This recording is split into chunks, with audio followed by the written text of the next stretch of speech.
Hello everybody, my name is Jake Weldon, team lead of Mobius Mania. Welcome to our final project presentation. My teammates and I will be discussing bits and pieces of the development process that went into our game as we progress from research and marketing all the way through FP3. We also run through all of the things that we thought we did well, where we could improve, and things we'd like to add with more time working on the game. We started with a basic idea of wanting a 2D Endless Runner style game based on games such as Jetpack Joyride, Robot Unicorn Attack, and Super Mario. Our game started off as What Is My Size, and due to not really understanding how we were going to do an Endless Runner in UDK, we started the prototype as a simple Lazy Susan-esque rotating platform where the player simply jumped over boxes. As a team, this is where we realized the challenges we were going to face. We knew people would think that we were being lazy with such a game concept, as the player literally only changes sizes and jumps. We loved the challenge. We wanted to take all the design knowledge we gained throughout our time at Full Sail and put it into a visual representation that we could be proud of. We were fortunate enough to have a team full of passionate people who love their craft and really helped each iteration of our gameplay get better and better, all while sticking to the original idea of only changing sizes and jumping. While some people may view that fact of our game was so simple and didn't have too much story as a weakness, we actually felt that it was our strength, since it forced us to really focus on the important things and brought plenty of challenges along with it as well.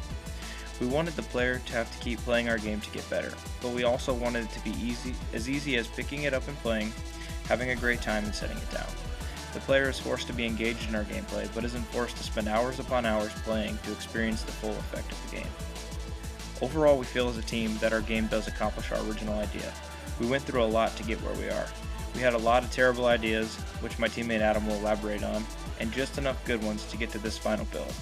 We are really excited and proud of what we've been able to do with Mobius Mania, and here to talk about some of the great and not so great technical challenges we ran through as we made our way through the final project is Adam Davis. Hey, this is Adam Davis. While our game has come a long way from its beginnings, Mobius Mania has had its share of ideas that simply didn't pan out. The Lazy Susan was our first of many flawed plans. The original idea was to put the player on an endless loop in a merry-go-round fashion. Unfortunately, the type of movement required by our scripts made this a wholly unfeasible option. The same held true of our death wall. This was supposed to motivate the player to keep moving to the right instead of backing up. At the time, we couldn't figure out how to get the player to stop moving backwards. Unfortunately, when we tried to do this, it created an almost endless loop of death, because the wall, after killing the player, would continue moving forward instead of resetting, and the player would end up running into the back of it over and over and over again. Now, we tried to vary the levels by creating multiple layers of objects, and we would hide and unhide random objects when triggers were hit. This caused the map to become very cluttered and difficult to tell what was being worked on, what wasn't working at all, and it ended up crippling playability entirely. Now, we thought that we had stumbled upon the solution to our issues with level streaming to lower the amount of memory being used at once. However, this ended up causing issues where levels wouldn't appear when triggers were hit, causing the player to aimlessly fall to their inevitable deaths without having the chance to move forward. We found ourselves creating one continuous level, and this ended up being the end-all be-all kind of great option for us, because it allowed us to focus more on level design and using the BSPs to create level geometry instead of trying to focus on whether or not we could get the objects to show up in the first place, or whether the levels were going to show up in the first place. By utilizing the single level concept, we were able to really push the actual design of our levels utilizing BSPs, geometry, and the mechanic of state changes itself to give the player a wholly unique experience. Now, it did cause some issues with the background, as the background was a very large piece and originally was a placeholder, but we ended up really liking the boxes. We felt that it fell within our theme. Having said that, when we attempted to provide movement into the background by making the boxes shift and alter, we found very quickly that it took up too much processing space and ended up just completely crashing the game every time we tried. So we were left with the stationary boxes for now until we could find something a bit more suitable to our needs. Arguably, the most important addition that we ended up coming up with the game was the point orb system. It helped to provide a subtle motivation to players to look at alternate paths that we placed in the game and challenge them to make harder jumps instead of always taking the easy way out. It allowed us a lot more room for diversity and growth and cement the experience that we wanted to achieve for the player in the long run. Hello, Ryan Young here, and I'm going to be focusing on how all of our concepts and technical implementations, some of which were previously mentioned, evolve the gameplay of Mobius Mania from month to month over the course of our entire development experience. As stated, our initial idea for our project was to have an easy to pick up and play, yet hard to put down title that focused mainly on the player constantly interacting in interesting and fun ways with our hopefully well thought out level design. Most endless runners have jumping or some other sort of environmental advancement feature. Even the earliest popular video games were all mostly platformers. But this wasn't good enough for our team. We wanted something slightly more in depth on an instinctual level, something that would challenge the player and have them make important decisions on the fly, forcing them to keep their eyes glued to the screen at all times. Something that was hectic yet addicting, and challenging yet easy enough to master with practice. So in came our initial concept of the death wall, and even though that idea failed technically, as Adam said, we were all still on board to try and make our game resemble some of the level designs that were presented in our original game design document. So together as a team, along with our instructors, we all easily came to the consensus that our level design itself, and how effective it was at utilizing the player's options, would be more of a mechanic in its own right, and that we should be concentrating on making that as tight as possible, and then hopefully the rest would simply fall into place. With that said, any changes to our level design in this type of game would require some sort of purpose, and we were quick to realize that these changes would continually provide us with a new gameplay opportunity as well. So here we were, a week into Final Project 1, and we had already begun to throw out some of our biggest ideas, such as the death wall, but since we still wanted our player to be constantly running, we decided to make the environment more inviting and threatening at the same time, in order to forcibly cause the gameplay to be more fast-paced. In the end, we did this by carefully beveling every edge of the level geometry to accommodate the player's movement, and adding kill zones on any dangerous areas that would stop the player and break flow. Of course, our design revelations and gameplay evolution did not stop there. It was during Final Project 2 that we made most of our most important design decisions. The first of which was to scrap a possible idea that we had about randomizing the level chunks that we had broken our game down into, along with the streaming that came along with it. But creating one giant level wound up giving us much more control over the design and flow of our level geometry and obstacles, which was perfect since that's what we were going for all along anyways. However, so that our game felt more like an actual endless runner, a fake ending was added, where the player would simply just loop back towards the start again, only at a faster speed. We called this Mania Mode. Now since our obstacles were all starting to come together, once we had a playable version of the completed levels, we did play testing and feedback was mixed at first. Thankfully everyone liked the game and the premise, but it seemed that most of them thought it to be too hard and that it made the experience frustrating, so they suggested that we add some sort of checkpoint system. The problem was that our team always envisioned Mobius Mania as a difficult game, but we also knew the risk of presenting that to someone whose idea of fun isn't necessarily a difficult experience.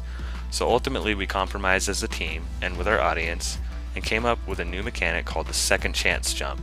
And what this did is give players a literal second chance when they died on certain obstacles that were tested to be more difficult. This not only gives players a free life and a second to catch their breath, but also makes it so that the action is non-stop and the flow of the game is uninterrupted. Finally, the addition of pickup orbs that adds a bonus to the player's score really helped us flesh out our level design even more by providing points of interest and trails to other areas up high or down low into different paths of the environment, which again was something we thought about early on but didn't know if we would have the time to implement, so it's great that we did. Amazingly, just the simple addition of giving some sort of dangling carrot for the player to try and grab gave the game a whole new level of playability and has since opened up a plethora of new ideas on how to use these bonuses for any sort of post-graduation development. With all these new mechanics and features combined, going into Final Project 3 we were told that we had a good thing going. So here's Nick to touch upon how we were able to wrap things up and some of the challenges and breakthroughs we had with aesthetics. Hello, I'm Nick Maiefski, and as Ryan said, we definitely had our share of challenges when it came to Mobius Mania's aesthetics. Since research and marketing, we knew that we wanted to go for a sort of fantasy science fiction vibe with a definite geometric, sharp-angled feel to the level obstacles, and not too realistic texturing of those obstacles. At first, we did this with whatever materials were available in standard UDK, but immediately started to feel the limitations of that choice, since UDK tends to angle towards more of the realistic, and that wouldn't really fit with Mobius Mania. Earlier attempts at including our own level materials made a step forward towards increasing fantasy, but still didn't strike the right chord and seemed kind of all over the place. It wasn't until we had one of our teammates make a simple, colorful materials to use that Mobius Mania started to gather a more concise look.